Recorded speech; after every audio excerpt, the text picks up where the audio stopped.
Библи дэх эмэгтэйчүүд Фойби ба Би туслагч ба хамгаалагч. Фойбигийн тухай Библиэд олон зүйл бичигдээгүй бөгөөд зөвхөн 2 ишлэлээр л дурджээ. Гэвч энэ 2хан ишлэлээс бид маш их мэдээлэл олж авч болно. Фойби нь эртний сүмийн итгэлт эмэгтэй байсан юм. Тэрээр Гинхрэ хэмээх далайн Бомт хотод амьдардаг байжээ. Паул түүнийг туслагч ба үйлчлэгч хэмээн тодорхойлсон байдаг. Үйлчлэгч хэмээх энэ нэрийг грек хэлээр орчуулбал диаконос буюу дикон хэмээн ойлгож болно.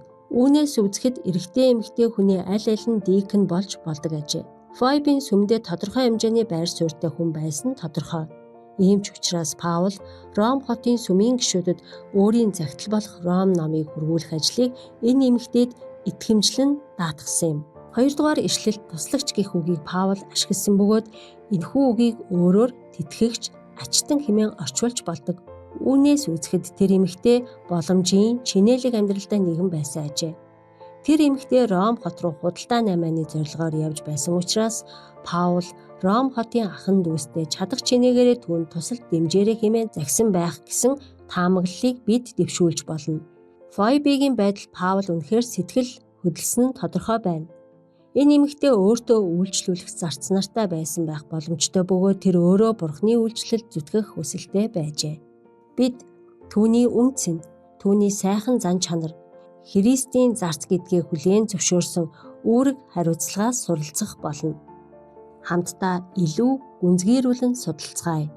Ром 16-гийн 1 ба 2.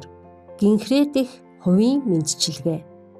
Гинхрэ дэх чуулганы үйлчлэгч Фойби хичээгээ би та нарт онцлон таниулж байна. Ариун хүмүүс зохих ёсоор түүнийг эзэн дотор хүлээн авч түүнд хэрэг болох аливаа юмд та нар туслаарай. Тэр өөрөө олон хүнд мөн надад ч халамжлагч болж байгаа юм. Өнөөдрийн амьдрал простатик гэх грек үг нь туслагч буюу ачтан, дэмжлэг үзүүлэгч гэсэн утгатай. Энэ үг нь сайн найзаа тодорхойлоход ашиглагддаг. Олон хүнд тусалж дэмжинэ гэдэг нь юуг илтгэж байна вэ?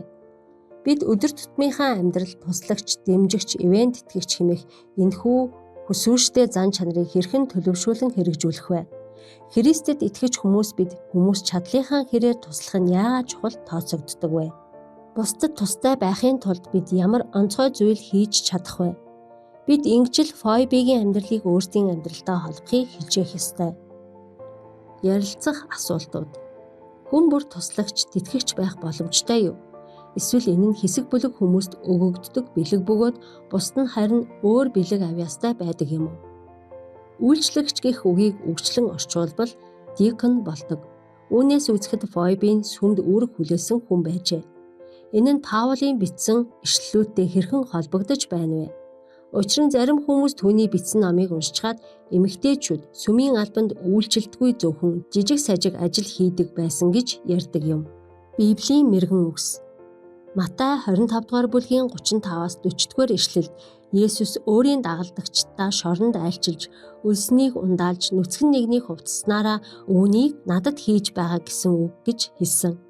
Түүнд ийм байдлаар үйлчилсэн хүмүүс тэрээр Тэнгэрийн улсад газар бэлдсэн гэж 34-р ишлэлд амласан. Есүс хүмүүст ямар их ивэл дүүрэн амлалт өгөөвэ. Ядруу бусдад тоогтгой байсан тусламж хэрэгтэй байгаа хүмүүст бид тусалснаар түүнийг баярлуулж түүнтэй хамт мөнхөд амьдрах болно. Хуваалцах нь бид ч мөн Фойбигийн нэгэн адил найз нөхөд гэр бүл орон нутгатаа сайн мэдээ түгээдэг итгэлтэй хүн болж чадна.